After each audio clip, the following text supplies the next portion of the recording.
Very very welcome to all साथियों। Exam fighter number 1 पे आप सभी का हार्दिक स्वागत है। Madhya Pradesh assistant professor exam 2024 के क्लासेस में स्वागत है, जहां पे हम लोग पेपर 1 का प्रिपरेशन कर रहे हैं। और पेपर 1 जिसके कि 3 पार्ट होते हैं। पेपर 1 में 3 पार्ट होते हैं।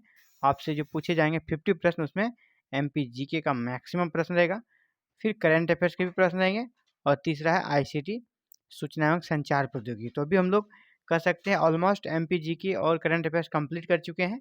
इसको फिर एग्जाम से बस 3 से 4 दिन पहले इसको फिर रिकॉल कर लेंगे।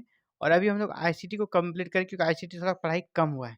तो आईसीटी को जो हम लोग कवर करेंगे आज, और आईसीटी का कवर करने का जो हमारा तरीका होगा कि जो हमारा टॉपिक है साइबर सिक्योरिटी, साइबर सुरक्षा। तो साइबर सुरक्षा से रिलेटेड प्रश्न जो पूछे गए हैं मध्य प्रदेश लोक सेवा आयोग द्वारा अब तक, यानी प्रीवियस ईयर क्वेश्चंस को सॉल्व करेंगे। वो प्रैक्टिस सेट के रूप में उसको सॉल्व करेंगे, जो कि साइबर सिक्योरिटी चैप्टर से अभी तक आए हुए हैं। तो चलिए स्टार्ट करते हैं और प्रैक्टिस सेट को सॉल्व करते हैं। पहला प्रश्न आप सभी के सामने यहाँ पर है, दिख रहा होगा, है ना। पहला प्रश्न है, ये प्रश्न रहा, निम्नलिखित में से कौन सी साइबर अपराध की 2 आवश्यक विशेषता है। यानी जो साइबर क्राइम होता है उसकी 2 आवश्यक विशेषता है, इसके बिना साइबर क्राइम नहीं हो सकता। हो जो मुख्य विशेषता है वो कौन सी है। और ये प्रश्न 2018 में एमपीपीएससी के द्वारा पूछा गया है। पहला ऑप्शन है आपका कार्य प्रणाली के रूप में कंप्यूटर प्रौद्योगिकी तथा पर्यावरण की अखंडता, ये 2 आवश्यक विशेषताएं हैं। दूसरा है अपराधी की कंप्यूटर क्षमता तथा पीड़ित की कंप्यूटर प्रौद्योगिकी की अनभिज्ञता। जी हाँ, ये आपको सही लग रहा है, क्योंकि ये मान लीजिए जो अपराधी है वो कंप्यूटर में दक्ष होगा, है ना। कंप्यूटर की उनको दक्षता होगी तभी तो वो क्राइम कर पाएगा, साइबर क्राइम कर पाएगा।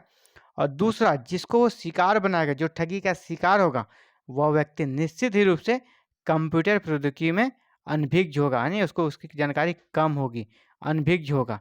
तो यानी आपका बी नंबर ही फिलहाल सही दिख रहा है। आगे देखते हैं हार्डवेयर तथा सॉफ्टवेयर, चौथा हैकर्स तथा क्रैकर्स।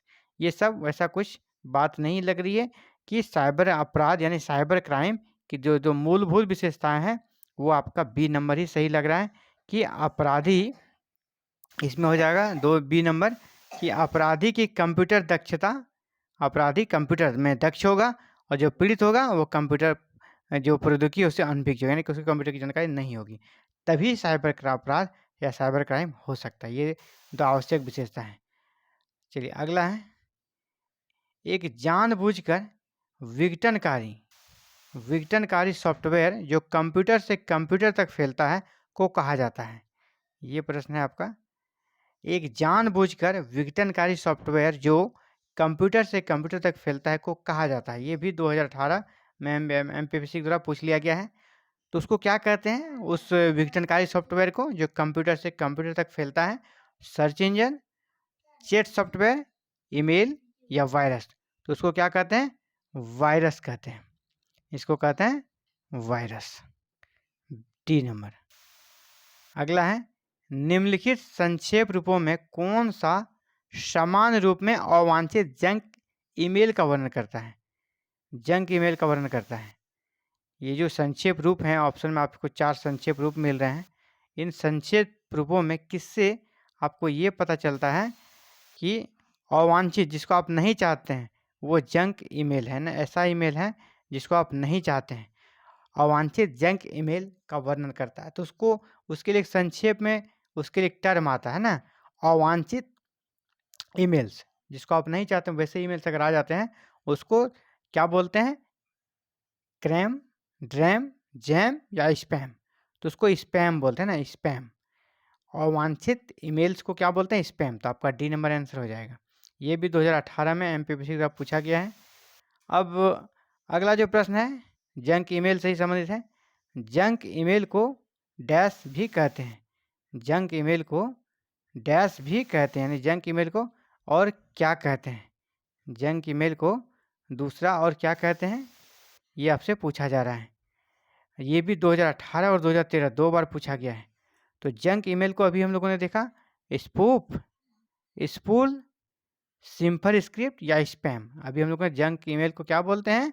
जो अवांछित ईमेल है उसी को जंक ईमेल बोलते हैं, उसी को हम लोग क्या बोलते हैं, स्पैम। तो यहाँ पर आपका डी नंबर राइट आंसर बनेगा। चलिए नेक्स्ट, कंप्यूटर सुरक्षा के संदर्भ में क्रैकर्स किस नाम से जाने जाते हैं? क्रैकर्स, यहाँ एक टर्म है क्रैकर्स। क्रैकर्स किस नाम से जाने जाते हैं? ये 2017 में आए हुए हैं। Black hat hackers, white hat hackers, elite hackers या स्क्रिप्ट किड्डी। तो कंप्यूटर सुरक्षा के संबंध में क्रैकर्स जो है साथियों, वो ब्लैक हैट हैकर्स के नाम से जाने जाते हैं। ब्लैक हैट हैकर्स के नाम से जाने जाते हैं कौन? क्रैकर्स। तो ए नंबर आपका राइट आंसर बनेगा, इसको याद कर लेना आपको।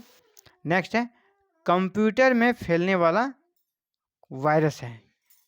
कंप्यूटर में जो वायरस फैलता है एक्चुअली में वो है क्या? क्या है वो? हार्डवेयर है, कंप्यूटर प्रोग्राम है, एंट है या सिस्टम सॉफ्टवेयर है?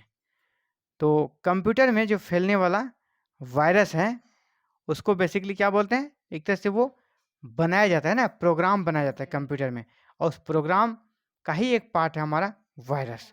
जैसे कुछ प्रोग्राम होते हैं अच्छे कार्य के लिए, ये जो प्रोग्राम बनाया जाता है वायरस, ये है नष्ट करने वाला, है ना, खराब काम करने के लिए इस वायरस को बनाया जाता है, दूसरे को क्षति पहुंचाने के लिए। तो कंप्यूटर में फैलने वाला वायरस भी एक प्रकार का कंप्यूटर प्रोग्राम ही है। तो बी नंबर आपका राइट आंसर बनेगा। लेकिन ये कैसा प्रोग्राम है? हानिकारक।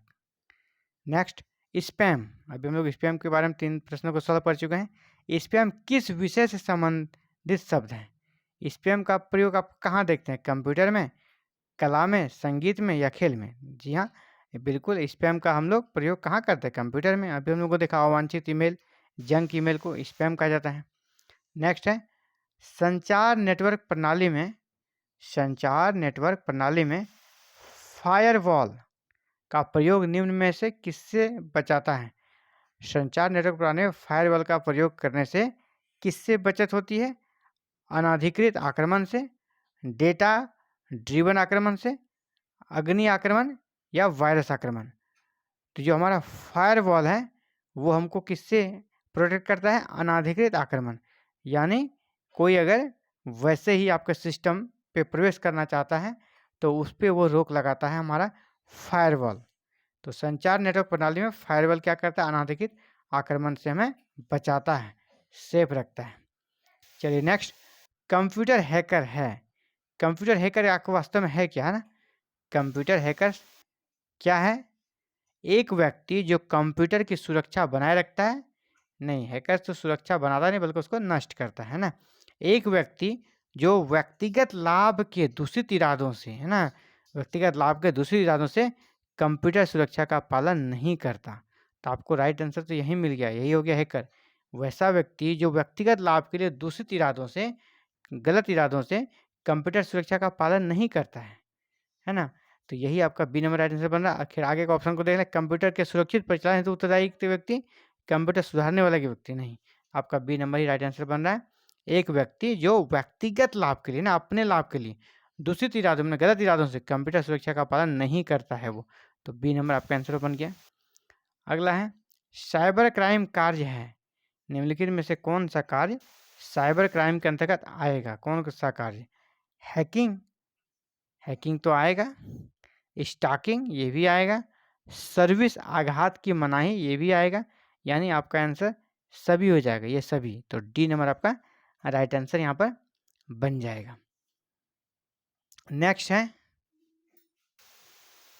कंप्यूटर वायरस है। ये भी देखिए 2012 का आया हुआ प्रश्न है ना। कंप्यूटर वायरस एक्चुअली में क्या है? वो ऐसा कंप्यूटर प्रोग्राम जो स्वयं की प्रतिलिपियां बना सके। ऐसा वायरस जो मनुष्यों के स्वास्थ्य को प्रभावित कर सके। उपरोक्त दोनों या उपरोक्त में से कोई नहीं। साथियों, जैसा मैंने पहले ही कहा, कंप्यूटर वायरस क्या है? एक प्रोग्राम है।